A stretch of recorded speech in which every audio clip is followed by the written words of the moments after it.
Hello students, welcome everyone. আমরা রায় Martin প্রশ্নবিচিত্রা মাধ্যমিক 2025 solve করছিলাম।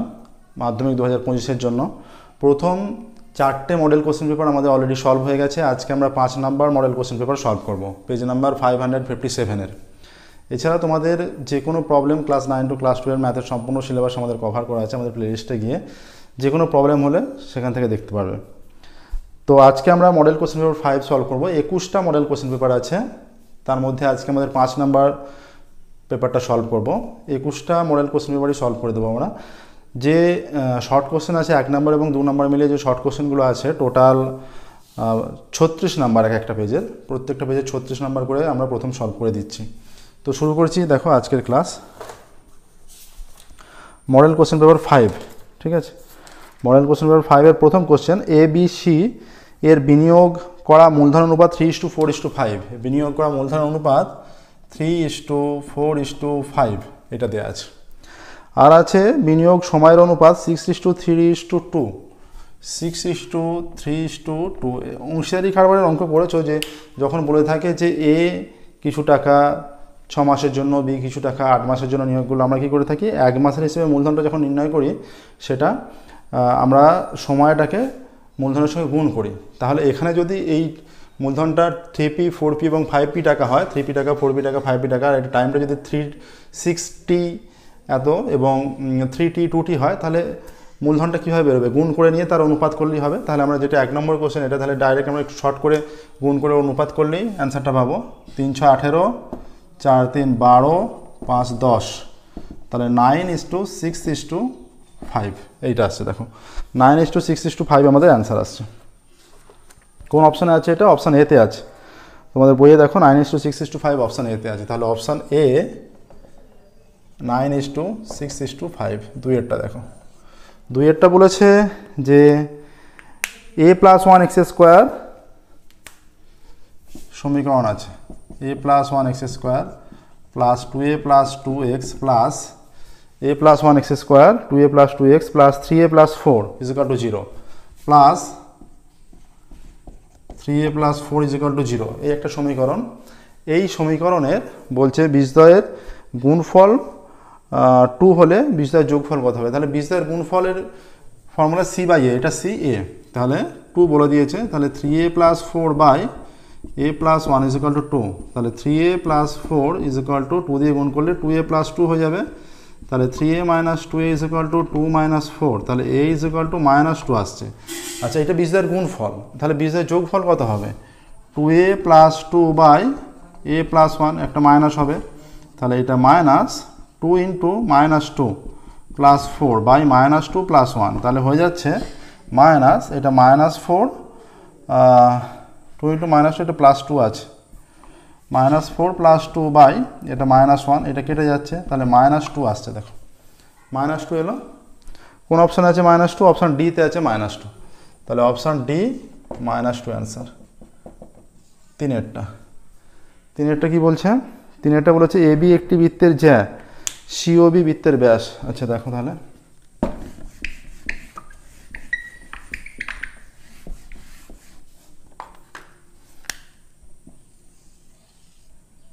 এটা কেন্দ্র, আমরা এইরকম একটা রেখা নিচ্ছি। আচ্ছা, সি, এটা বি নিচ্ছি, বি, সি ও বি। আচ্ছা, সি ও বি ব্যাস হলো। আচ্ছা, কি বলেছে? এবি জ্যা আর এবি জ্যা, ওডি এবি জ্যায়ের ওপর লম্ব। আচ্ছা, বি এখানে আছে, তাহলে আমরা এখানে বি নিচ্ছি, এইদিকে, এদিকটা সি নিচ্ছি। এই যদি নিই, এই বরাবর আমরা নিচ্ছি, তাহলে এই ওডিটা এর ওপর লম্ব হয়ে যাচ্ছে। লম্ব হলে এটা সমান দুভাগে ভাগ করবে, সমদ্বিখণ্ডিত করবে, এইটা এবি হয়ে যাচ্ছে। তাহলে এইটা আমরা যোগ করে দিই। এইখানে দেখো যে বিষয়টা হচ্ছে আমরা বুঝিয়ে দিচ্ছি।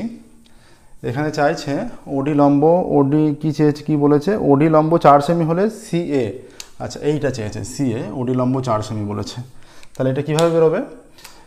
এইটা দেখো, এটা বৃত্তের কেন্দ্রগামী কোনো রেখা জ্যায়ের ওপর লম্ব হলে সেটা সমদ্বিখণ্ডিত করে, সমান দুভাগে ভাগ করে। তাহলে এইখানে হয়ে যাচ্ছে এবি = AD + DB, আর এডি আর ডিবি দুদিকটা সমান, যেহেতু সমদ্বিখণ্ডিত করে, তাহলে আমরা এটা ইকুয়াল লিখতে পারবো এডির জায়গায় BD plus BD is equal two 2BD, তাহলে AB is equal two 2BD হয়ে গেল। এবার দেখো এটা লম্ব 90 ডিগ্রি কোণ, আবার এই কোণটা দেখো অর্ধবৃত্তস্থ কোণ, তাহলে এটাও 90 ডিগ্রি। এবার এই ABC সম্পূর্ণ ত্রিভুজটা আর ODB এই দুটো ত্রিভুজের সাপেক্ষে দেখো এইটা 90 ডিগ্রি কোণ, এটাও 90 ডিগ্রি কোণ, এই কোণটা উভয়ের ক্ষেত্রে আছে, তাহলে তৃতীয় কোণটা অটোমেটিক্যালি সমান হবে, এইটার সঙ্গে এইটা সমান হয়ে গেল। তাহলে যেহেতু সমান হয়ে গেল তাহলে দুটো ত্রিভুজ সদৃশকোণী হয়ে যাচ্ছে, ABC আর ODB দুটো ত্রিভুজ সদৃশকোণী, তার মানে হয়ে যাচ্ছে বাহুগুলোর আনুপাতিক মান সমান হয়ে যাবে। বাহুগুলোর আনুপাতিক মান যদি সমান হয়ে যায় তাহলে এখানে যেটা হয়ে যাচ্ছে যে CA বাই OD সমান, আচ্ছা BC বাই OB সমান, আচ্ছা AB বাই DB বা BD। তাহলে এই ABর জায়গায় যদি 2BD বসাও আর এটা BD লিখছি, আর BD এটা কেটে গেল, ঠিক আছে। তাহলে এখানে হয়ে যাচ্ছে OD দিয়ে মান আছে এইটা, তাহলে CA by OD is equal to 2, তাহলে এখানে হয়ে যাচ্ছে কিসের মান দেওয়া আছে, ODর মান দেওয়া আছে, তাহলে C এর মান চেয়েছে, এটা 4 সেমি আছে 2, তাহলে CA ইজ ইকুয়াল টু 4 দোকানে 8 সেমি হয়ে যাচ্ছে, CA is equal to 8 semi হয়ে যাচ্ছে, ঠিক আছে। তাহলে এখানে হয়ে যাচ্ছে সি এরটা 8 সেমি, অপশান সি আমাদের উত্তর 8 সেমি। এখানে অপশান সি 8 সেমি, আমরা 8 সেমি উত্তর নিয়ে এসেছি, দেখো এটা 8 সেমি উত্তর আসছে, ঠিক আছে। আচ্ছা নেক্সট দেখো, এরপর 4এরটা,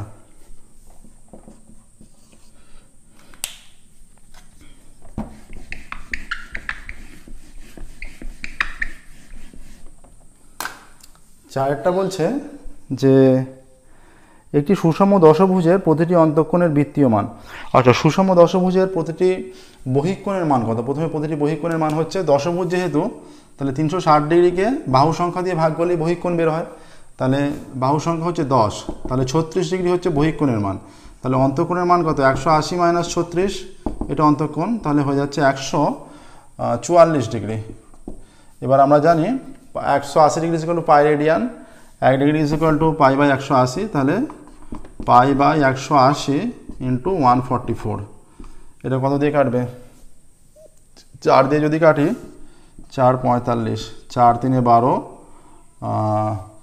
2 24, 4 6 24, 9 দিয়ে 4, 9 দিয়ে 5, 4 পাই রেডিয়ান বাই 5 অ্যান্সার আসছে। অপশান সিতে আছে 4 পাই রেডিয়ান বাই 5, তাহলে option C answer, option C 4 pi radian by 5। 5 6, 5এরটা দেখবে এবার। 5এরটা বলেছে যে একটি অর্ধগোলকের ঘনফল ভি এবং ব্যাসার্ধ আর হলে আর ইজ ইকুয়াল টু কত? অর্ধগোলকের ঘনফল ভি, অর্ধগোলকের ঘনফল সূত্র কি? অর্ধগোলকের ঘনফল হচ্ছে গোলকের 4/3 পাই আর কিউব, তাহলে অর্ধগোলকের 2/3 হয়ে যাবে, 2/3 পাই আর কিউব ঘনফল V is equal to 2/3 pi r cube, ঠিক আছে। আচ্ছা এটা ভি নয়, V1 আছে, তাহলে কিসের মান চাইছে? আর এর মান, তাহলে কোনাকুনি গুণ করলে এটা হচ্ছে r cube is equal to 3V1 by 2, ঠিক আছে, পাই, তাহলে আর কিউবের মান হয়ে যাচ্ছে 3V1 বাই 2 পাই, তাহলে আর ইজ ইকুয়াল টু হয়ে যাচ্ছে 3V1 বাই 2 পাই তার পাওয়ারে 1/3, 3V1 বাই 2 পাই তার পাওয়ারে 1/3 আসছে। কোন অপশানে আছে? 3, এখানে ভিটা এখানে আবার V1 হিসেবে আছে, তার মানে এটা অ্যাকচুয়ালি অ্যান্সারে যেটা আছে, অ্যান্সারে V1 নেই কিন্তু, তাহলে এইটা V1ই হবে, আমরা নিয়ে নিচ্ছি, অ্যান্সার যেহেতু নেই এটা ভি হবে, ঠিক আছে। তাহলে এটা কোন অপশানে আছে? 3V বাই 2 পাই পাওয়ারে 1/3, 3V বাই 2 পাই, আচ্ছা অপশান বিতে আছে, তাহলে option B answer, option B 3V by 2 pi পাওয়ারে 1/3। এবার নেক্সট 5এরটা, একটা তথ্য আছে 6 7 x 8 y 16, 6 7 x 8 y 16 এই তথ্য, তাই তো? 6 7 x 8 y 16, 6 7 x 8 y 16, তথ্যগুলির গড় 9 বলে দিয়েছে, তাহলে একটা সম্পর্ক দেওয়া আছে, কোন সম্পর্কটা ঠিক? তাহলে তথ্যগুলির গড় যেহেতু 9, আমাদের সম্পর্ক কি আসবে? 6 plus 7 plus x plus 8 plus y plus 16 by 6টা সংখ্যা আছে, তথ্যগুলির গড় 9 হয়ে যাচ্ছে। তাহলে 7 আর 6 13, 13 আর 8 21, 21 আর 16 কত হচ্ছে 37, 37 plus x plus y is equal to 6 9 54 হয়ে যাচ্ছে। তাহলে x plus y is equal to 54 minus 37, তাহলে এক্স প্লাস ওয়াই হয়ে যাচ্ছে 17, x plus y is equal to 17। আচ্ছা, কোন এটা অপশান বিতে আছে, এই রিলেশনটা অপশান বিতে আছে, তাহলে অপশান বি সঠিক উত্তর। X plus y is equal to option B, আগে অপশান বি লেখো। এইভাবে দাগ নাম্বার দিয়ে ঠিকঠাক অ্যান্সারটা লিখে দিলেই হবে 1 নম্বরের ক্ষেত্রে, কষে দেখানোর কোনো প্রয়োজন নেই, চাইলে দেখাতে পারো কিন্তু সেটা যেন ঠিকঠাক হয়। এবার অ্যান্সারটা প্রবলেম যেটা হয়, অ্যান্সারটা ঠিক লিখলে কিন্তু কষে দেখানো সামান্য একটু ভুল হয়ে গেল, তখন কিন্তু প্রবলেম হতে পারে। তার চেয়ে এটা রাফে ক্যালকুলেশন করে জাস্ট অ্যান্সারটুকু মেন পেজে জাস্ট দাগ নাম্বার দিয়ে ঠিকঠাক অ্যান্সারটুকু লিখবে। নেক্সট দেখো, এবার 2 এর দাগে শুরু করবো আমরা।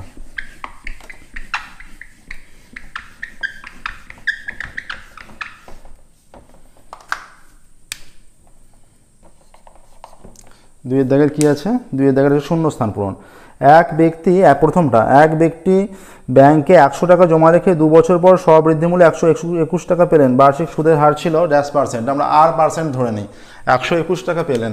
তাহলে স্ববৃদ্ধিমূল্যের সূত্র কি, 121 is equal two 100 into 1 plus, আমরা সুদের হার r% ধরলে r/100 পাওয়ার 2, এইটা আসছে, বা 1 plus r/100 power 2 is equal two 121/100, বা 1 প্লাস r/100 তার পাওয়ারে 2 ইজ ইকুয়াল টু 11/10 তার স্কোয়ার। অতএব 1 plus r/100 is equal two 11/10, বা r/100 is equal two 11/10 minus 1, বা r/100 ইজ ইকুয়াল টু 10 লসাগু 11 মাইনাস 10।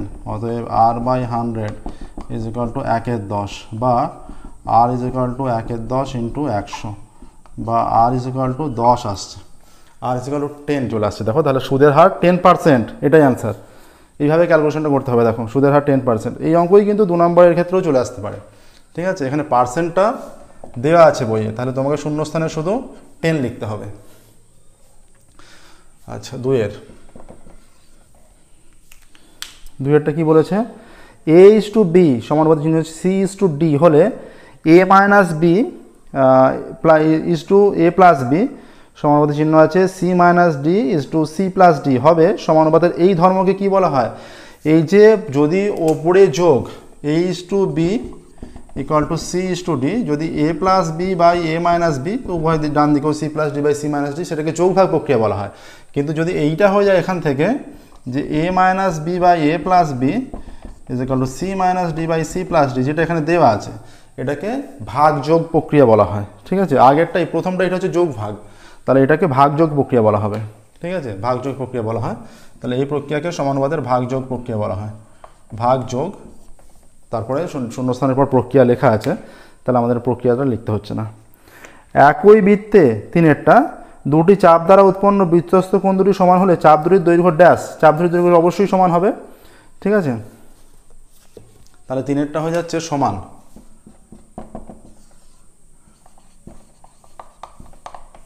হলো, নেক্সট দেখো,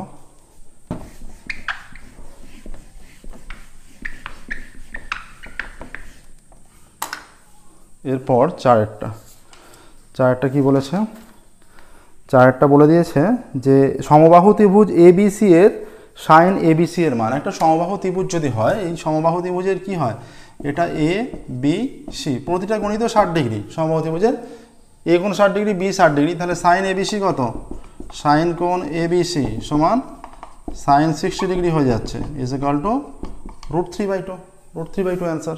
ঠিক আছে, তাহলে হচ্ছে যেটা সাইন এবিসি এর মান, তাহলে চলে আসছে √3/2 শূন্যস্থানে। 4-এরটা √3/2 5 6। ঠিক আছে, আচ্ছা, এরপর কি আছে, এরপর যেটা বলেছে একটি লম্ববৃত্তাকার শঙ্কুর বক্রতলের ক্ষেত্রফল তার ভূমির ক্ষেত্রফলের √6 গুণ। আচ্ছা, শঙ্কুর উচ্চতা ও ব্যাসার্ধের অনুপাত, উচ্চতা হচ্ছে h আর ব্যাসার্ধ r, h/r চেয়েছে, h/r নির্ণয় করতে হবে। লম্ববৃত্তাকার শঙ্কুর বক্রতলের ক্ষেত্রফল হয়ে যায় πr/l ইজ ইকুয়াল টু ভূমির ক্ষেত্রফল πr², তার √6 গুণ। ঠিক আছে, আচ্ছা, πr ক্যান্সেল করে দিলে a is equal two √6r² হয়ে যাচ্ছে। ঠিক আছে, ভূমির ক্ষেত্রফল কত, তার ভূমির ক্ষেত্রফলের √6 গুণ। আচ্ছা এই যে √6টা এইদিকে হবে, ভূমির ক্ষেত্রফলের √6 গুণ। √6টা কি বলেছে দেখছি। আচ্ছা বলছে লম্ববৃত্ত শঙ্কুর বক্রতলের ক্ষেত্রফল তার ভূমির ক্ষেত্রফলের √6 গুণ। আচ্ছা ভূমির ক্ষেত্রফলের √6, তাহলে ভূমির ক্ষেত্রফলের সঙ্গেই আসবে।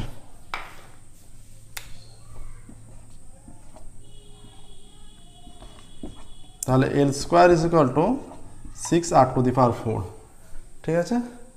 তাহলে L² = r² + h² = 6r⁴, তাহলে h² = 6r⁴, আর এখানে r² আছে, ঠিক আছে, ওদিকে r⁴ চলে আসছে, তাহলে পাই আর আমরা ক্যান্সেল করে, আচ্ছা পাই আর ক্যান্সেল করে দিয়েছি, এটা একটা আর হয়ে যাবে, পাই আর ক্যান্সেল করেছি যেহেতু এটা r² হয়ে যাবে, একটা আর ক্যান্সেল হয়ে গেছে, এখানে শুধু l, তাহলে একটা আর, এটা r, তাহলে স্কোয়ার করলে এটা 6r² হয়ে যাচ্ছে, r², এটা 6r² - r², বা h² = 5r², তাহলে বা কিসের চেয়েছে, কি আগে দিয়েছে, তার উচ্চতা, এইচটা আগে, তাহলে h² / r² = 5/1, তাহলে h = r = √5:1, এইটা আসছে দেখো। তাহলে আমাদের শূন্যস্থানে অ্যান্সার আসবে √5:1, ঠিক আছে। নেক্সট দেখো 6এরটা হচ্ছে একটা তথ্য আছে, তার মধ্যমা চেয়েছে 8, 15, 10, 11,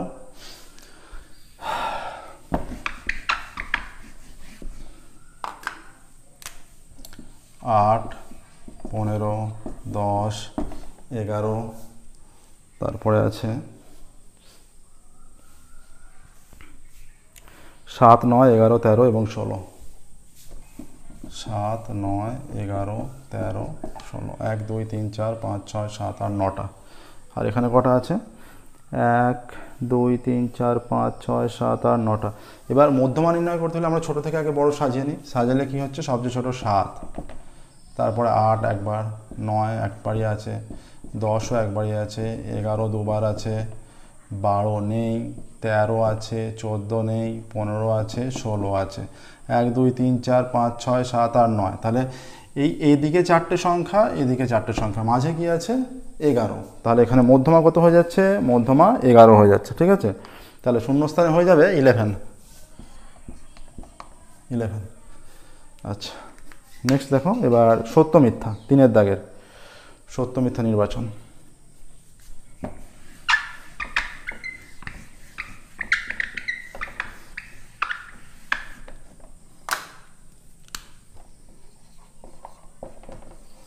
তিনের দাগের এক একটা কি বলছে, 3এর দাগের এক একটা বলেছে 6 বছরের সরল সুদ স্ববৃদ্ধিমূল্যের 4/25 হলে তাহলে সুদের হার হবে 10%। আচ্ছা আমাদের সুদের হারটা নির্ণয় করতে হবে 10% হচ্ছে কি না।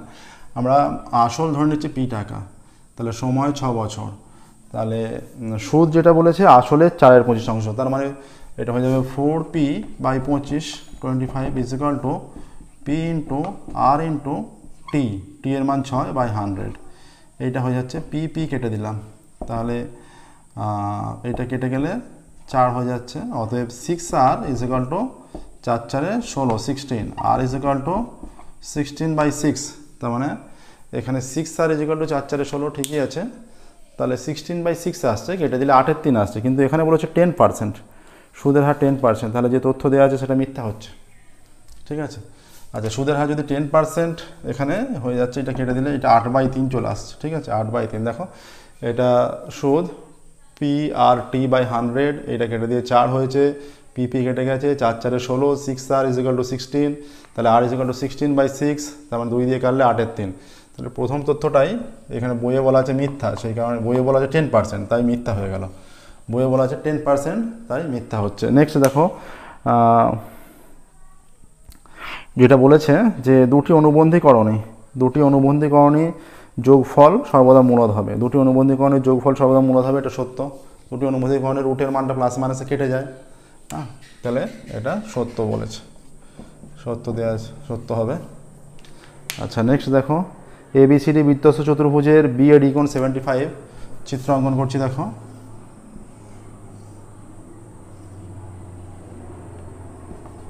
এ বি সি ডি বৃত্তস্থ চতুর্ভুজ, ঠিক আছে। বি এ ডি কোণ 75, বি এ ডি 75, এটা 75 হলে এই কোণটা কত হবে? এটা 75 হলে এই দুটো 100, এটা হয়ে যাচ্ছে 105 হয়ে যাবে, কারণ বৃত্তস্থ চতুর্ভুজের বিপরীত কোণগুলো পরস্পর সম্পূরক হয়। তাহলে এটা 75 হলে বিসিডি 105। এবার এখানে কি বলেছে? হলে বিসিডি 105 হবে। হ্যাঁ, তাহলে এটা একদম সত্য হচ্ছে, বিসিডি 105 হবে। তথ্য যেটা দেওয়া আছে সেটা একদমই সত্য, ঠিক আছে। তাহলে এটা সত্য হবে। 4 দেখবে,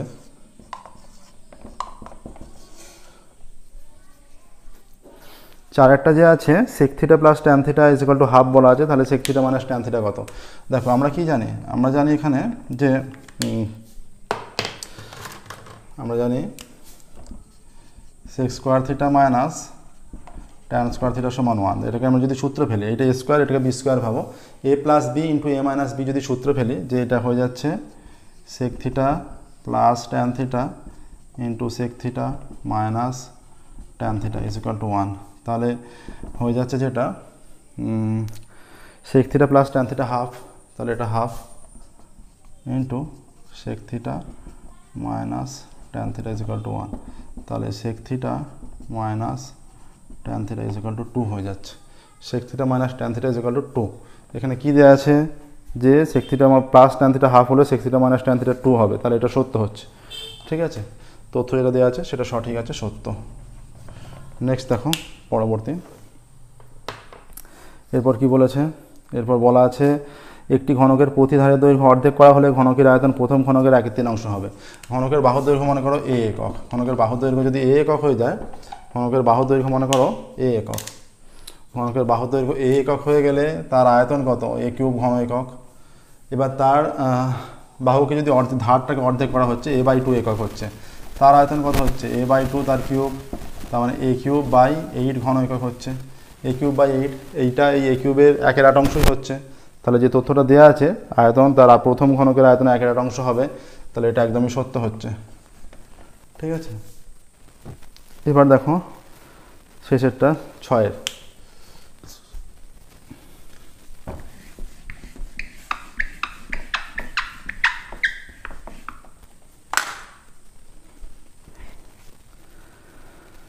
স্কোর আছে সংখ্যাগুরু মান।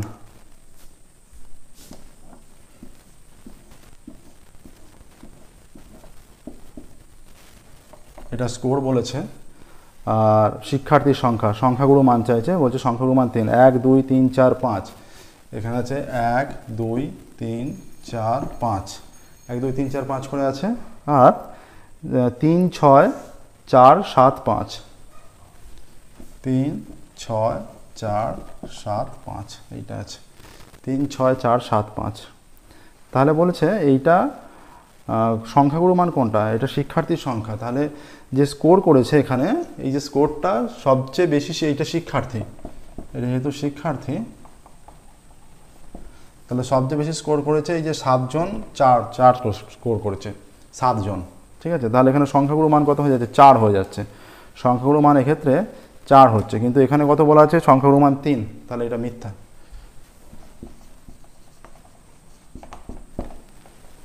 ঠিক আছে, হলো। এবার দেখো 4 দাগে শুরু করবো আমরা, 4 দাগের এক একটা।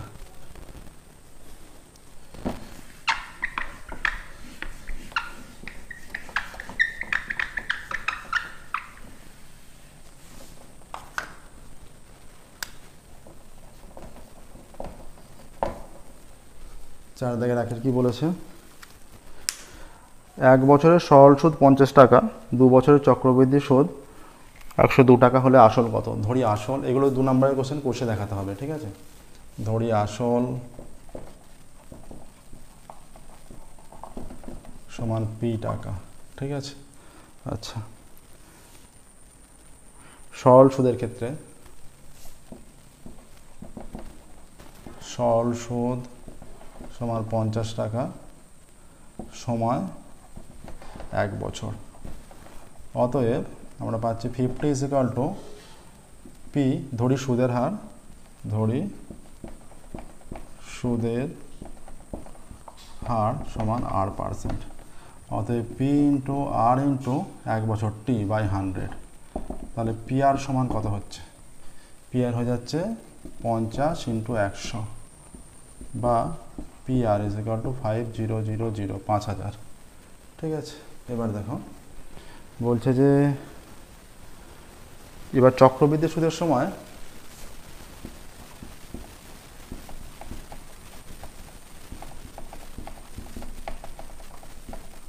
সুদের ক্ষেত্রে আসলটা একই, সময় কত?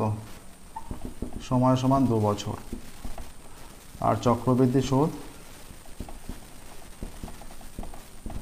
সমান 102 টাকা। তাহলে 2 বছরের চক্রবৃদ্ধি সুদ 102 টাকা বলেছে। এখান থেকে আসলটা নির্ণয় করতে হবে, পিটা। তাহলে এখান থেকে আমরা আর পেয়ে যাচ্ছি 5000 বাই পি। তাহলে অতএব তারপরের কন্ডিশন শর্তানুসারে 102 is equal to P into 1 plus r by 100 তারপরে 2 মাইনাস পি। ঠিক আছে, এই যে মাইনাস করা হলো সেটা হচ্ছে এটা 2 বছরের সমূল চক্রবৃদ্ধি থেকে আসলটা বাদ দিয়ে দেওয়া হলো। তাহলে শুধু সুদটা থাকছে 102 এর সঙ্গে, যেটা সমান বা 102 is equal to P common নিয়ে নিলে এটা হয়ে যাচ্ছে 1 প্লাস আর এর মান কত? আর এর মান 5000 বাই পি ইন্টু 100 তার স্কোয়ার মাইনাস 1। দুটো শূন্য কেটে গেল, তাহলে 50 বাই পি হচ্ছে বা 102 is equal to P into 1 plus 50 by P তার স্কোয়ার মাইনাস 1 বা 102 is equal to P into এটা square plus 2 into 2ab plus B square মানে 50 square 2500 by P square minus 1। তাহলে 1 1 কেটে গেল, প্লাস 1 মাইনাস 1। তাহলে হয়ে যাচ্ছে তারপর বা 102 is equal to P into এটা 50 দেখুন 100 by p plus 2500 by P square. তাহলে আমরা যদি গুণটা করে দিই, এটা 102 ইজ ইকুয়াল টু পি কেটে যাচ্ছে 100 প্লাস 2500 বাই পি, একটা পি কেটে গেল। ঠিক আছে, বা 2500 by P is equal to 102 minus 100 বা 2500 by P is equal to 2, এইটা আসছে। ঠিক আছে, বা তারপর যদি আমরা এখানে করি বা 2p ইজ ইকুয়াল টু 2500 বা p is equal to 2500 by 2, অতএব p ইজ ইকুয়াল টু 1250 আসছে। তাহলে নির্ণয় আসল কত? দেখো ক্যালকুলেশনটা পুরোটা করতে হবে, এগুলো পুরোটা করতে হবে। অতএব আসল 1250 টাকা। চারদিকে র্যাকেটটা হয়ে গেল। দেখো এরপর আমরা 4 থেকে 2 শুরু করব। ওকে,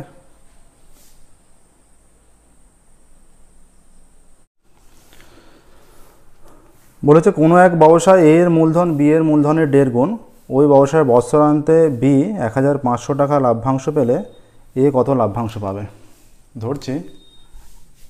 ধরি এ এর মূলধন x টাকা, অতএব বি এর মূলধন, এখানে বলেছে বি এর মূলধন এ এর 1.5 গুণ, তাই তো? এ এর মূলধন বি এর 1.5 গুণ। আচ্ছা, এখানে তাহলে ধরতে হবে বি এর মূলধন x টাকা। ধরি বি এর মূলধন x টাকা, অতএব এ এর মূলধন তার 1.5 গুণ, তার মানে 1.5 গুণ মানে এটা 1/1/2 ইজ ইকুয়াল টু 3/2 হয়ে যাচ্ছে, is equal two 3x by 2 টাকা। এটা গুণ হচ্ছে actually 3/2 into x, 3x by 2 হয়ে যাচ্ছে। ঠিক আছে, অতএব তাহলে এ এর মূলধন বি এর মূলধনের 1.5 গুণ হলো। বলেছে এ ও বি এর মূলধনের অনুপাত, এ ও বি এর মূলধনের অনুপাত ইজ ইকুয়াল টু এর হচ্ছে 3x by 2 is to x, is equal to উভয় দিক দিয়ে এক্স যদি তুলে দিই 3/2 is to 1 is equal to 3/2, 3:2 হচ্ছে। 3x by 2 is to x, x তুলে দেওয়া হলো, তাহলে 3/2 ইজ টু 1, তাহলে 2 দিয়ে গুণ করলে এখানে 2 কেটে গেল, এখানে 2, 3:2 হলো। ঠিক আছে, এ ও বি এর মূলধন অনুপাত 3:2। ধরি এ এর লভ্যাংশ আমরা ধরে নিচ্ছি ওয়াই টাকা। অতএব শর্তানুসারে কি হবে, যে কন্ডিশন দেওয়া আছে শর্তানুসারে হয়ে যাবে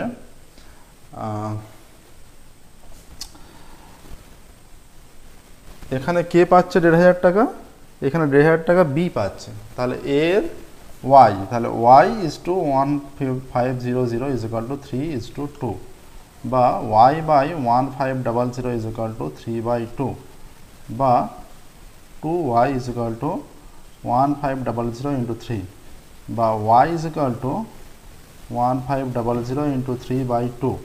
তাহলে 1500কে 2 দিয়ে কাটলে 750 হয়ে যাচ্ছে, 750, বা y ইজ ইকাল টু 0 ইংরাজি 15 হাতে গেলে 323 থেকে 22, তাহলে y ইজ ইকাল টু 2250 বা 2250। অতএব এ এর লভ্যাংশ 2250 টাকা, এটাই আসছে। আমরা ওয়াইটা এর লভ্যাংশ ধরেছি, অতএব এর লভ্যাংশ 2250 টাকা। ঠিক আছে, এবার দেখো 2 এর হলো 3 এর। যে কোনো অঙ্ক অসুবিধা থাকলে সেগুলো অবশ্যই কমেন্টে জানাবে, আমরা সেগুলো পুনরায় আলোচনা করব।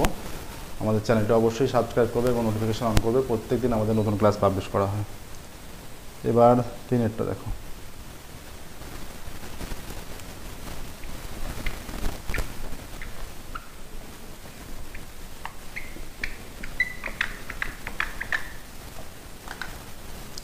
এটা কি বলেছে, বলেছে x+2 x+3 এবং 5:6 অনুপাত দুটি যৌগিক অনুপাত 2:3।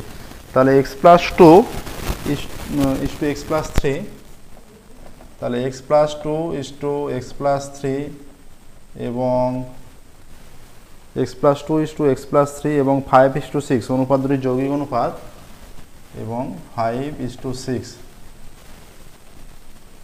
অনুপাত দুটির যৌগিক অনুপাত কত?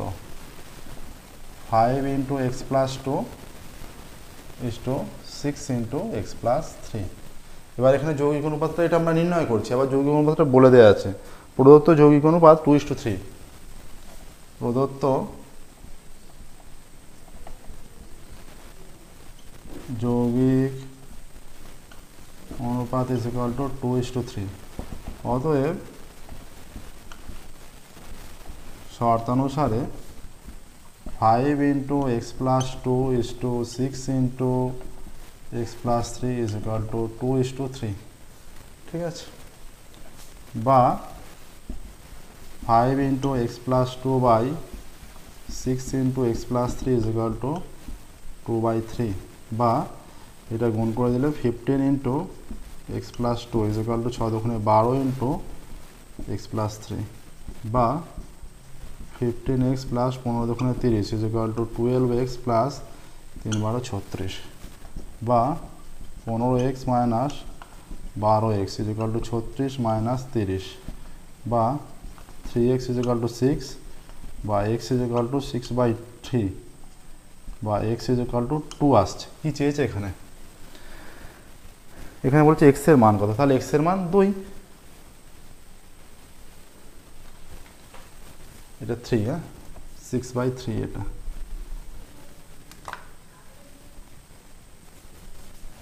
অতএব x এর মান 2, এটাই অ্যান্সার। দেখো নেক্সট দেখো 3 এর হলো 4 এরটা।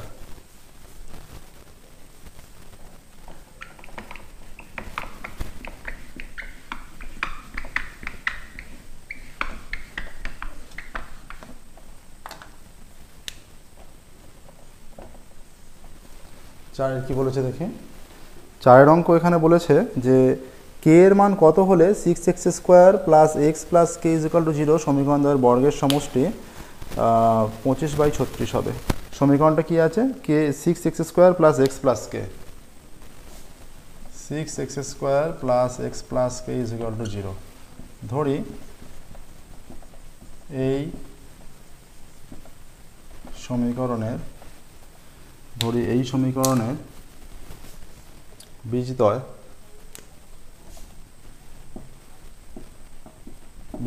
আলফা ও বিটা, ঠিক আছে। এই সমীকরণের বীজদ্বয় আলফা ও বিটা, অতএব alpha plus beta is equal to -1/6 আর alpha into beta is equal to k/6। অতএব alpha square plus beta square মানে বীজদ্বয়ের সমষ্টি, বীজদ্বয়ের বর্গের সমষ্টি, তাই তো, বীজদ্বয়ের বর্গের সমষ্টি। তার মানে alpha square plus beta square, এটা কত আসছে? এটা আসছে আলফা প্লাস বিটা তার হোল স্কোয়ার -2 আলফা বিটা। তাহলে alpha plus beta is equal to -1/6 square -2 into k/6 is equal to 1/36 minus এটা কেটে গেলে 3 আসছে k/3। এইটা দেয়া আছে। আবার প্রদত্ত বীজদ্বয়ের বর্গের সমষ্টি, প্রদত্ত বীজদ্বয়ের বর্গের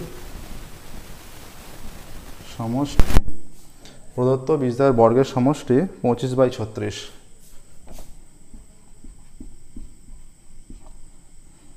অতএব শর্তানুসারে 1/36 minus k/3 is equal two 25/36 আসছে, বা minus k/3 is equal two 25/36 minus 1/36, বা minus k/3 is equal two এখানে 36 25 মাইনাস 1, ঠিক আছে। এবার এইদিকে দেখো ক্যালকুলেশনটা, minus k/3 is equal to 24/36, 12 দিয়ে গেলে 2 3, এই 3 কেটে গেলে, বা minus k is equal two 2 বা k ইজ ইকাল টু -2। তাহলে k এর মান আসছে -2। দেখো k এর মান আমরা নির্ণয় করলাম -2। তাহলে কি বলেছে এখানে যে k এর মান কত হলো? অতএব k এর মান -2। অতএব k এর মান -2, এই তো সহজ অঙ্ক। নেক্সট দেখো 4 হয়ে গেল, 5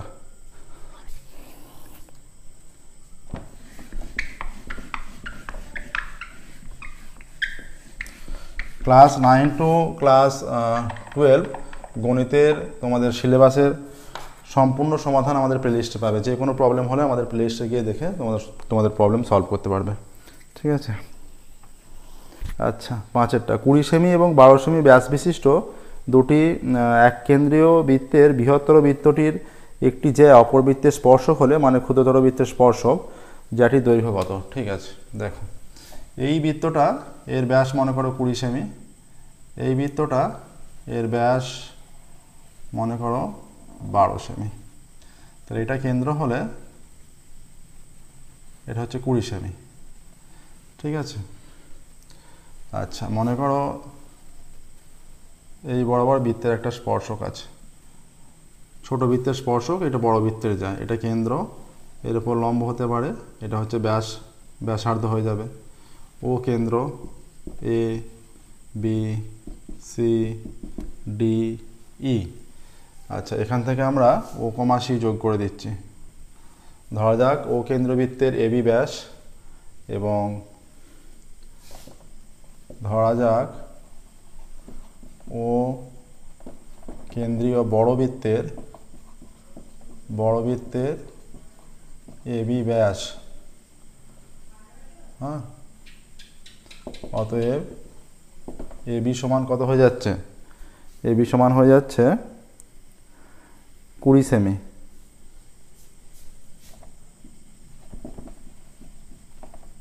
অতএব ব্যাসার্ধ সমান কত? 20/2 সেমি সমান 10 সেমি।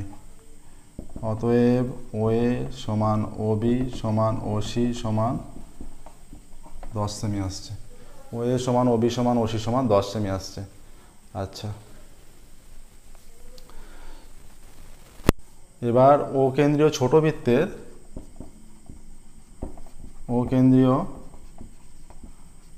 ছোট বৃত্তের ব্যাস সমান 12 সেমি। অতএব ব্যাসার্ধ কত? সমান 12/2 সেমি সমান 6 সেমি। অতএব ও ই সমান 6 সেমি। সিডি বড়বৃত্তের জ্যা এবং ছোট বৃত্তের স্পর্শক। সিডি বড় বৃত্তের জ্যা এবং ছোট বৃত্তের স্পর্শক, ঠিক আছে। আবার ও ই পারপেন্ডিকুলার টু সিডি, তাহলে পারপেন্ডিকুলার হলে, কারণ এটা বড় বৃত্তের ব্যাস, এই বড় বৃত্তের জ্যায়ের ওপর লম্ব হলে সেটা সমদ্বিখণ্ডিত হবে, সিই সমান ইডি, ঠিক আছে। আচ্ছা, অতএব ত্রিভুজ ও সিই থেকে পাই, আমরা একটু মুছবো, দেখো এখানটা ও সি থেকে, এখানটার লেখাটা দেখে নাও ভালো করে কী প্রসেস আমরা করেছি। আচ্ছা, এবার ও সিই থেকে যেটা পাচ্ছি সেটা হচ্ছে এইটা সমকোণী ত্রিভুজ, যেহেতু লম্ব তাহলে এই কোণটা সমকোণ, এই কোণটা, তাহলে অতিভুজ স্কোয়ার ইজ ইকুয়াল টু লম্ব স্কোয়ার প্লাস ভূমি স্কোয়ার, বা লম্ব স্কোয়ার প্লাস ভূমি স্কোয়ার, মানে ওই square plus C square is equal to O C square. অতএব ওই কত, ওই এখানে 6, 6 square plus C square is equal to OC কত 10, বা সি স্কোয়ার 10 10 100 মাইনাস 36, অতএব C square is equal to 64, অতএব C is equal to plus minus 8, অতএব সি ইজ ইকুয়াল টু 8 সেমি, সি ইজ ইকুয়াল টু 8, অতএব সিই ইজ ইকুয়াল টু এটা 8 হবে। তারপর যে লেখাটা, অতএব সি এর দৈর্ঘ্য 8 সেমি, অতএব ইডি এর দৈর্ঘ্য এটাও 8 সেমি হবে।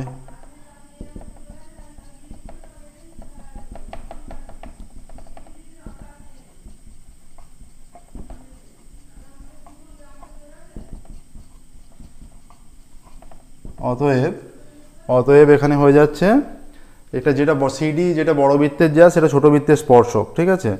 অতএব জ্যাটির দৈর্ঘ্য এখানে কি হয়ে যাবে, আচ্ছা এখানে সিডি বলেছে 5-এরটা যেটা দিয়েছে, অতএব জ্যাটির দৈর্ঘ্য নির্ণয় করো, এটা স্পর্শক, অতএব জ্যাটির দৈর্ঘ্য হয়ে যাচ্ছে 16 সেমি, অতএব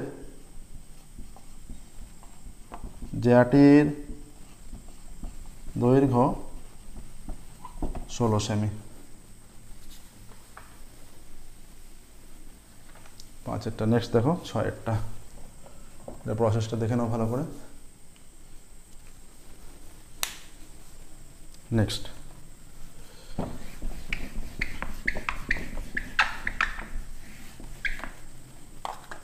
6 কি বলেছে, 6 বলেছে ত্রিভুজ এবিসি এর এবিসি কোণ 90 ডিগ্রি, বিডি লম্ব এসি, এইটা ত্রিভুজ এবিসি, ত্রিভুজ এবিসি এর বি কোণ 90 ডিগ্রি, বিডি লম্ব এসি, ঠিক আছে। ত্রিভুজ এবিসি এর বি কোণ 90 ডিগ্রি, বিডি লম্ব এসি, বিডি সমান 8 সেমি এবং এডি সমান 5 সেমি হলে বিডি 8, এডি 5, সিডি এর দৈর্ঘ্য চেয়েছে, তাই তো, সিডি এর দৈর্ঘ্য চেয়েছে। আচ্ছা, এইরকম কন্ডিশন হলে তোমরা সদৃশতার উপপাদ্য করেছো নিশ্চয়ই, সদৃশতার উপপাদ্য হলে ছবিটা যদি আমরা এইভাবে আঁকি, তোমরা তাহলে তোমাদের বুঝতে আরও সুবিধা হবে। ছবিটা আমরা এইভাবে অঙ্কন করছি, মনে করো এই কোণটা 90 ডিগ্রি কোণ, বি কোণ 90 ডিগ্রি, ত্রিভুজ এবিসি এর এই যে এ বি সি কোণ, বি কোণ 90 ডিগ্রি, আর বিডি লম্ব এসি, এটা লম্ব। এই জাতীয় অঙ্ক তোমাদের একটা উপপাদ্য আছে যে সমকোণী ত্রিভুজের সমকোণিক বিন্দু থেকে অতিভুজের ওপর লম্ব অঙ্কন করলে এটা কি হয়, একটা সম্ভবত প্রয়োগ আছে তোমাদের, এটা যেটা হয়ে যায়, তাহলে এর উপপাদ্য যেটা আছে সেটা হচ্ছে মূল ত্রিভুজটা উভয় পার্শ্বের ত্রিভুজের সঙ্গে সদৃশ হয়, এর কন্ডিশন থেকে আমরা পাবো যে প্রয়োগটা আছে, প্রয়োগের এটা কাজে লাগবে স্টেটমেন্টটা। এর যে উপপাদ্য আছে তোমাদের, সমকোণী ত্রিভুজের সমকোণিক বিন্দু থেকে অতিভুজের উপর লম্ব অঙ্কন করলে মূল ত্রিভুজের সঙ্গে উভয় পার্শ্বস্থ ত্রিভুজটা সদৃশ হবে এবং উভয় পার্শ্বস্থ ত্রিভুজটা পরস্পর সদৃশ হবে, তারা নিজেদের মধ্যে সদৃশ হবে। তাহলে এখানে বক্তব্যটা যে ত্রিভুজ এবিসি এর এবিসি কোণ 90 ডিগ্রি, ত্রিভুজ এবিসি এর কোণ এবিসি 90 ডিগ্রি, আচ্ছা বিডি লম্ব এসি, বিডি লম্ব এসি, বিডি সমান 8 সেমি, এডি সমান 5 সেমি,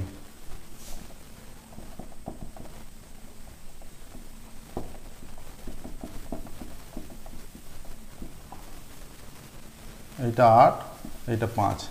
তাহলে আমরা যে কন্ডিশন যদি অ্যাপ্লাই করি যে উভয় পার্শ্ব ত্রিভুজ দ্বারা সদৃশ, অতএব ত্রিভুজ, এটা অলরেডি আমরা উপপাদ্যে আছে, সেখান থেকে আমরা স্টেটমেন্টটা ইউজ করছি।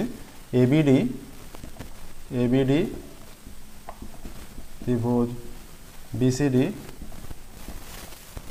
পরস্পর সদৃশ। ঠিক আছে, ত্রিভুজ এবিডি এবং বিসিডি পরস্পর সদৃশ।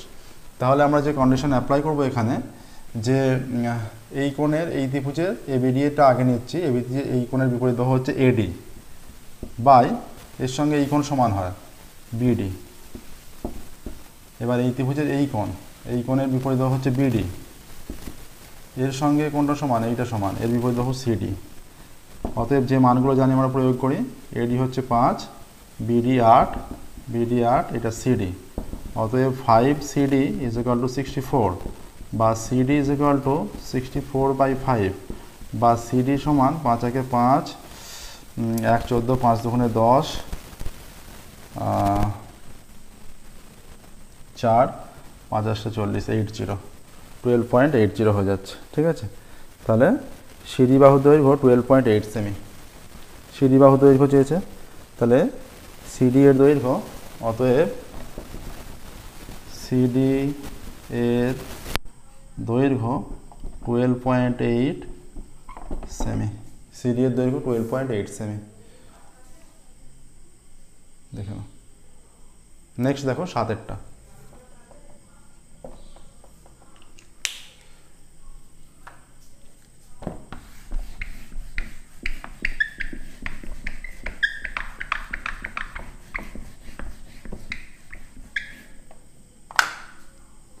সাতেরটা বলছে ও কেন্দ্রবৃত্তে এবিসি বিন্দুগামী, ও কেন্দ্রীয় একটি বৃত্ত এবিসি বিন্দুগামী, এবিও 35 ডিগ্রি। ও কেন্দ্রীয় বৃত্ত, এইখানে মনে করো এ, এইখানে বি, এইখানে মনে করো সি, এবিসি বিন্দুগামী। ও কেন্দ্রীয় একটি বৃত্ত এবিসি বিন্দুগামী, যেখানে এ বিও 35 ডিগ্রি।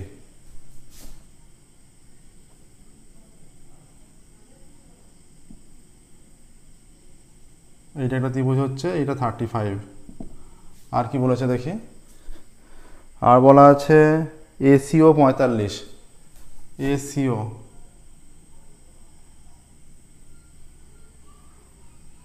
এটা 45। ঠিক আছে, তাহলে বলছে বিওসি এর মান কত, এই কোণটা চাইছে। তাহলে এই ত্রিভুজের এও বি ত্রিভুজ, দেখো এইটা 35 হলে এইটাও 35 হবে, কারণ এর বিপরীত বাহু ব্যাসার্ধ, এরও বিপরীত বাহু ব্যাসার্ধ।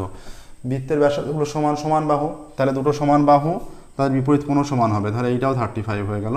তাহলে মোট কোণটা কত হচ্ছে, এও বি, এক্ষেত্রে এও বি হয়ে যাচ্ছে 35 70, তাহলে এই 110 হয়ে যাচ্ছে এও বির মান। হ্যাঁ, এও বির মান মানে সম্পূর্ণটার মান। এবার এইটা 45, এইটা 45 হলে এইটা ব্যাসার্ধের বিপরীত বাহু, এইটাও ব্যাসার্ধ, তারও বিপরীত, তার মানে এই কোণটা পুরোটা 45 হবে। হ্যাঁ, এটা পুরোটা 45, তাহলে এটা 90, তার মানে এই কোণটা কত আসছে, এটা 90 হলে বাকিটা 90 হয়ে যাচ্ছে। তাহলে এই কোণটা কত, 100, পুরোটা 110 হয়েছে, এটা 90, তাহলে 110 মাইনাস 90 কত হচ্ছে, 20 ডিগ্রি অ্যান্সার আসছে। ঠিক আছে, বিওসি এর মান 20 ডিগ্রি। এবার দেখো ও কেন্দ্রীয় একটি বৃত্ত এবিসি বিন্দুগামী,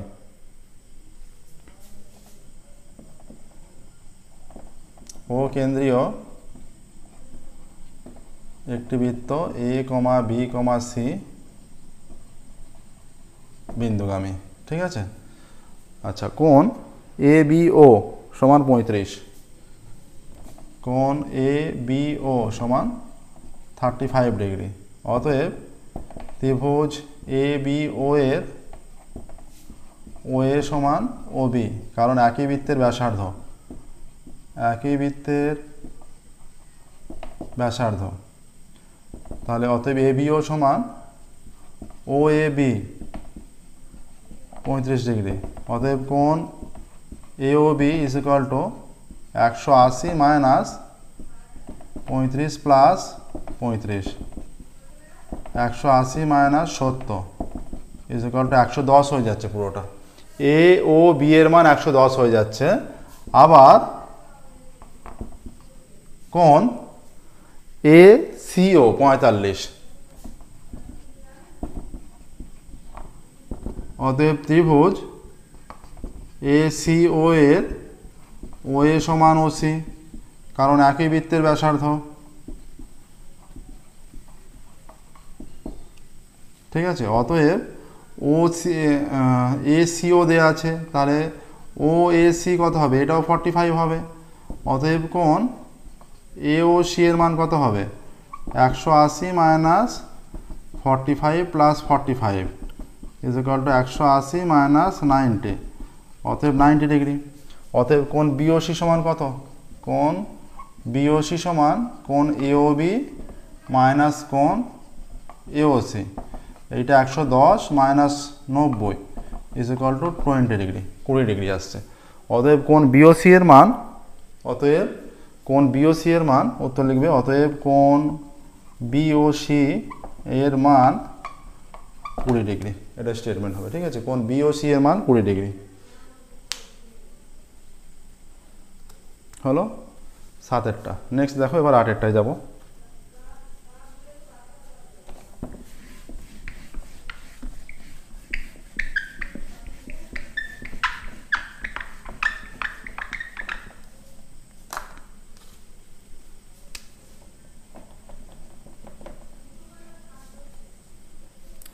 আচ্ছা, 8এরটা বলেছে প্রমাণ করো 1 plus tan square alpha 1 minus sine alpha 1 plus sine alpha সমান 1। তাহলে আমরা বাম পক্ষ ধরে প্রমাণ করব।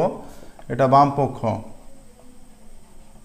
সমান 1 plus tan square alpha 1 minus sine alpha 1 plus sine alpha 1 minus sine alpha 1 plus sine alpha.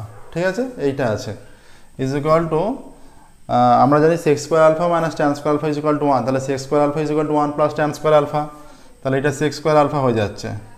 আচ্ছা, এইটা সূত্র কি? 1a plus b a minus b, তাহলে 1 square minus sine square alpha, এটা হয়ে যাচ্ছে এটা 1 by cos square alpha sec square মানে, আর into 1 minus sine square alpha is equal to 1 by cos square alpha into 1 minus sine square alpha cos square alpha, এটা কেটে গেল 1 হচ্ছে, ডান পক্ষ 1 দেওয়া আছে। অতএব হয়ে যাচ্ছে বাম পক্ষ সমান ডান পক্ষ, প্রমাণিত। দেখো নেক্সট, এটা 8এরটা হলো 9এরটা।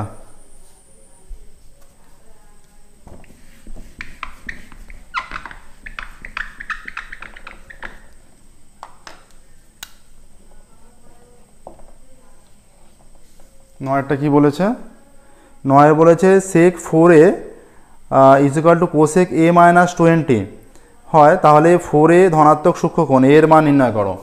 দেয়া আছে সেক 4a is equal to cosec a minus 20, তাহলে অতএব আমরা লিখতে পারি সেক 4aটাকে আমরা লিখতে পারি, আমরা কি জানি cosec 90 minus theta is equal to sec theta, cosec 90 minus theta is equal to sec theta, তাহলে সেক 4aটা আমরা cosec 90 minus 4a is equal to সেকে হবে, এটাকে থিটা ভাবলে cosec 90 minus theta sec theta, তাহলে এইটা is equal to cosec a minus 20, তাহলে কোসেক এইটা বাদ দিলে 90 minus 4a is equal to a minus 20, বা এইটা minus 4a minus a is equal to minus 20 minus 90, বা minus 5a is equal to minus 110, minus minus কেটে গেল, বা a is equal to 110 by 5, বা a ইজ ইকুয়াল টু 5 দুগুণে 10 1 5 দুগুণে 10 22, এটা 22 আসছে। ঠিক আছে, তাহলে কি আসছে? এটা আসছে a এর মান 22।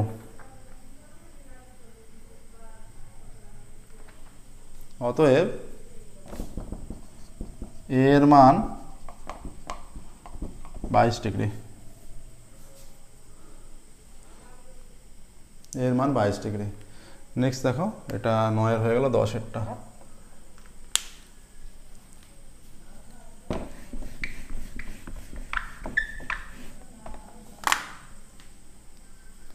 দশের কি বলেছে? দুটি লম্ববৃত্তাকার চোঙের উচ্চতার অনুপাত 1:2, ভূমির পরিধির অনুপাত 3:4 হলে তাদের আয়তনের অনুপাত কত? লম্ববৃত্তাকার চোঙের দুটি লম্ব বৃত্তাকার চোঙের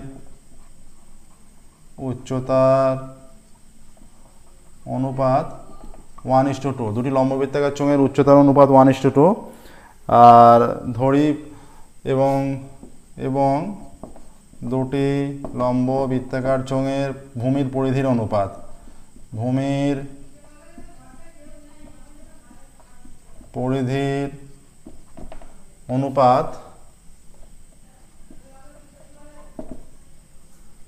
পরিধির অনুপাত 3:4। 3:4, ঠিক আছে। তাহলে ধরি প্রথম চোঙের উচ্চতা = h একক আর দ্বিতীয় চোঙের উচ্চতা = 2h একক। ধরি প্রথম চোঙের ব্যাসার্ধ r একক আর দ্বিতীয় চোঙের ব্যাসার্ধ এটা r1 এটা r2 একক, ঠিক আছে। অতএব প্রথম চোঙের ভূমির পরিধি, প্রথম চোঙের ভূমির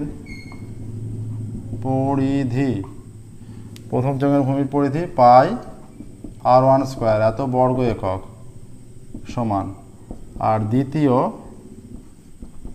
চোঙের ভূমির পরিধি পাই r2² বর্গ একক। অতএব প্রথম চোঙের আয়তন পাই r²h, তাহলে এটা পাই r1² ইন্টু h এত ঘন একক, আর দ্বিতীয় চোঙের আয়তন = পাই r2² ইন্টু 2h ঘন একক, এইটা আসছে। তাহলে শর্তানুসারে আমরা যে মান দেওয়া আছে সেই মানে বসাবো। ভূমির পরিধির অনুপাত 3:4 দেওয়া আছে, তাহলে এটা তাহলে আমাদের ভূমির পরিধির অনুপাত 3:4 হলে এই মানটা দেওয়া আছে, এটা 3 হয়ে যাবে, এটা 4 হয়ে যাচ্ছে। তাহলে এখানে যে কন্ডিশন পাচ্ছি আমরা,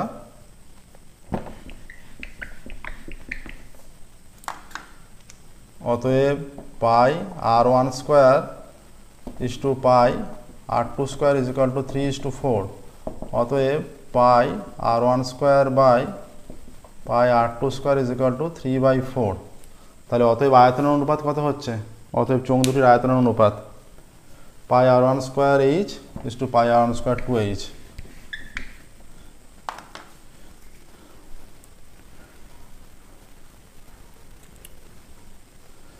অতএব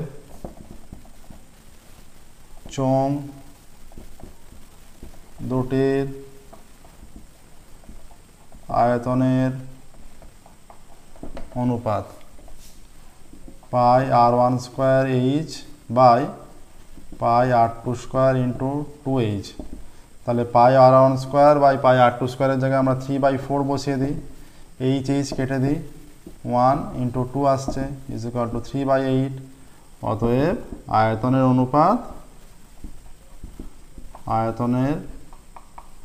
অনুপাত 3:8 আসছে। 3:8 আসছে, দেখো আয়তনের অনুপাত।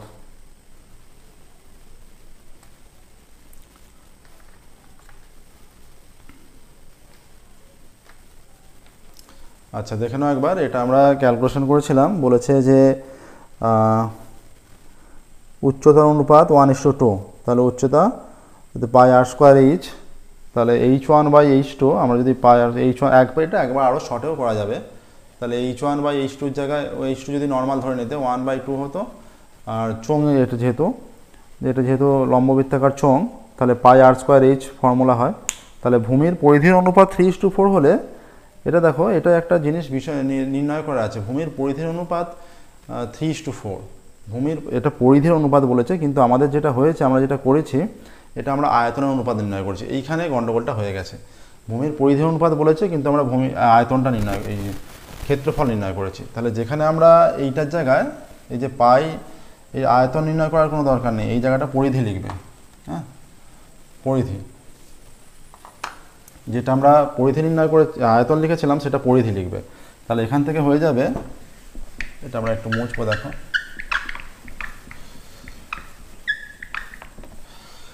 যে আমরা h1 h2 ধরেছিলাম উচ্চতা, তাহলে প্রথম চোঙের উচ্চতা h1, দ্বিতীয় চোঙের উচ্চতা h2 এই পর্যন্ত লিখলে, অতএব আচ্ছা প্রথম চোঙের ব্যাসার্ধ r1, দ্বিতীয় চোঙের ব্যাসার্ধ r2 লিখলে, অতএব তারপরে লিখবে শর্তানুসারে 2 pi r1 by 2 pi r2 is equal to 3/4 হয়ে যাবে। 2 pi r1 by 2 pi r2, এটা যদি কেটে দিই, এটা r1 by r2 is equal to 3/4 চলে আসছে। ঠিক আছে, r1 বাই r2 3/4। আচ্ছা, আর উচ্চতার অনুপাত বলে দিয়েছে একটা 2h একটা 3h। তাহলে এখান থেকে আমরা অতএব চোঙ দুটির আয়তনের অনুপাত কত হবে? Pi r1 square h pi r2 square 2h।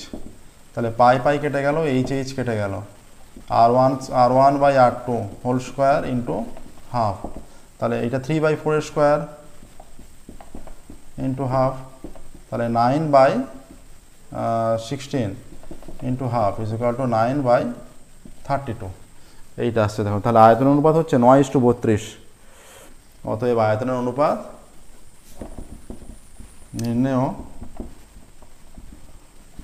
আয়তনের অনুপাত সমান 9:32। বা এইভাবেও করতে পারো, ধরি প্রথম চোঙের আয়তন h1, দ্বিতীয় চোঙের আয়তন, ধরি প্রথম চোঙের উচ্চতা h1, দ্বিতীয় চোঙের উচ্চতা h2, অতএব h1 h2 is equal two 1:2, অতএব h1 by h2 is equal two 1:2। সেই মানটাও এখানে ডাইরেক্ট বসিয়ে দিতে পারো, মানে h আর 2h না ধরে ওইভাবে করলেও হবে। ঠিক আছে, এবার দেখো 11টা।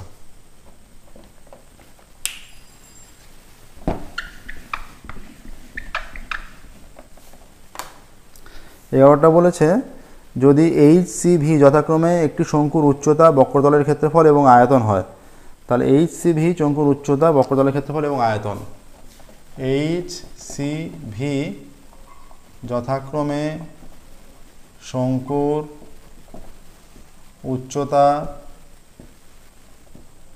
বক্রতলের ক্ষেত্রফল এবং আয়তন।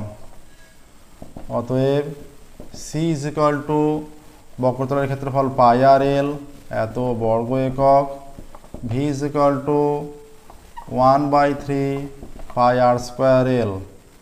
হ্যাঁ, 1/3 পাই আর স্কোয়ার এল নয়, এটা H এত ঘন একক। ঠিক আছে, এ দুটো এলো। এবার কি বলেছে, এবার বাম পক্ষ 3 পাই VH3। অতএব আমরা জানি, এখানে একবার লিখে নিই, আমরা জানি শঙ্কুর ক্ষেত্রে, L square is equal to R square plus H square. ঠিক আছে, অতএব বাম পক্ষ কি আছে, বাম পক্ষে 3 pi VH3, 3 pi VH3 minus C square E square plus 9V square, minus C square E square plus 9V square, 3 pi VH3 minus C square H square plus 9V square. এখান থেকে দেখো 3 পাই V এর মানটা বসাই, into 1/3 pi r square H into H3 minus এটা C square, C কি pi r l, তাহলে pi square r square l square into H square plus 9V square. তাহলে এইটা 3 কেটে দিই, হয়ে যাচ্ছে pi square r square H⁴ minus pi square r square l square into H square, r l স্কোয়ারের মান বসাচ্ছি আমরা r square plus H square plus 9V square. ঠিক আছে, আচ্ছা ভি এর মানটা আমরা বসিয়ে দিই, ভি স্কোয়ার যেহেতু এটা আগের লাইনেই বসিয়ে দিই, এটা হয়ে যাচ্ছে তাহলে 1/3 পাই আর স্কোয়ার এইচ তার স্কোয়ার, তাহলে এটা হয়ে যাচ্ছে 1/9 পাই স্কোয়ার আর পাই স্কোয়ার পাই, আর তাহলে এটা r⁴ হয়ে যাচ্ছে, r⁴ এই স্কোয়ার, এইটা কেটে গেল, তাহলে হয়ে যাচ্ছে পাই স্কোয়ার r²h⁴, এইটার সঙ্গে এইটা গুণ করলে পাই স্কোয়ার r⁴h², আর এইটা গুণ করলে minus pi square r²h⁴ plus পাই স্কোয়ার r⁴h²। এইটা সেম পদ প্লাসে মাইনাসে কাটলো, ঠিক আছে। আর এইটা সেম পদ প্লাসে মাইনাসে কেটে গেল 0। আর ডান পক্ষ কি আছে? ডান পক্ষ সমান 0, অতএব বাম পক্ষ সমান ডান পক্ষ, প্রমাণিত।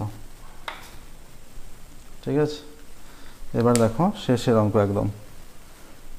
তথ্যের গড় এবং মধ্যমা সমান হলে এক্স এর মান নির্ণয় করতে বলেছে। একটা তথ্য দেওয়া আছে, তার গড় এবং মধ্যমা সমান বলা আছে, তাহলে এক্স এর মান কত?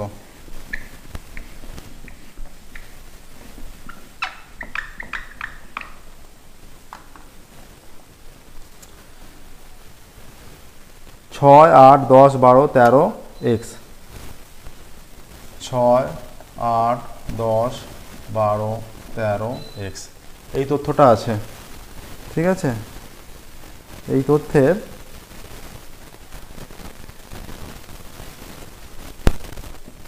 গড় কত? 6 plus 8 plus 10 plus 12 plus 13 plus X by 2, 3, 4, 5, 6 is equal to 12 আর 8 20 আর 10 30, 12 8 20 30, 40 43, 49 প্লাস এক্স বাই 6, এটা গড়। আর মধ্যমা কত? 1 2 6টা পদ, তাহলে মাঝের পদ দুটো, তাহলে মাঝের পদ দুটোর সমষ্টি বাই 2, এটা হচ্ছে মধ্যমা, তাহলে 22/2 ইজ ইকুয়াল টু 11। এখানে বলে দিচ্ছে গড় এবং মধ্যমা সমান, অতএব শর্তানুসারে যেটা আসছে 49 plus X by 6 is equal to 11, বা 49 plus X is equal to 66, বা X is equal to 66 minus 49, বা এক্স ইজ ইকুয়াল টু 16 17 আসছে, এক্সের মান 17 আসছে। তাহলে কি বলেছে এখানে? এক্সের মান নির্ণয় করো, অতএব এক্সের মান 17, অতএব এক্সের মান 17। দেখো এটা কমপ্লিট হলো, এটা 12 অঙ্ক হলো। হ্যাঁ, এটা আগে একটা 11 হয়েছে, এটা 12 হলো। এর সাথে সাথেই আমাদের model question paper number 5 complete হলো, পেজ নাম্বার 557 এবং 58 আছে যেটা। আজকের ক্লাস আমরা এখানেই স্টপ করব, ফিরবো পরবর্তী ক্লাসে আমরা মডেল কোশ্চেন পেপার 6 সলভ করব। Okay, thank you very much everyone.